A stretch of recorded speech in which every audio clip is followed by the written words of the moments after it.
नाशिकच्या येवल्यामध्ये उंदीरवाडी इथे रस्त्याच्या लगत एका शेतामध्ये बिबट्या लपून बसल्याचं एका शेतकऱ्याच्या निदर्शनास आलं आणि यानंतर वन विभागानं तातडीनं घटनास्थळी पिंजरा लावलाय। ड्रोनच्या माध्यमातून देखील सर्वेक्षण सुरू आहे आणि या बिबट्याला शोधण्याचा त्याला पकडण्यासाठी देखील प्रयत्न सुरू आहे। मात्र रेस्क्यू ऑपरेशन सुरू असतानाच या बिबट्यानं शेतामधून धूम ठोकली आहे। वन विभागाच्या अधिकाऱ्यांसह नागरिकांना देखील या बिबट्यानं गुंगारा दिलाय। त्यामुळे गेल्या काही दिवसांमध्ये आपण बघतोय या सगळ्या परिसरामध्ये नाशिकचा पट्टा असेल किंवा पुणे जिल्हा असेल, या वेगवेगळ्या भागामध्ये बिबट्यांचे हल्ले देखील वाढलेले आहेत। बिबट्यांचा मानवी वस्त्यांमधला वावर देखील वाढलेला आहे आणि बिबट्याने अनेक वेळेला लहान मुलं असतील किंवा शेतामध्ये काम करणारी माणसं असतील त्यांच्यावरती देखील हल्ले चढवलेले होते। अशाच पद्धतीचा एक व्हिडिओ समोर आलाय नाशिकमधला।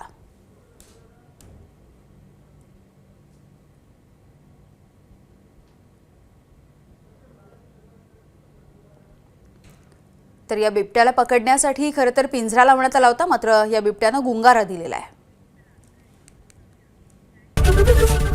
एबीपी माझा, उघडा डोळे बघा नीट।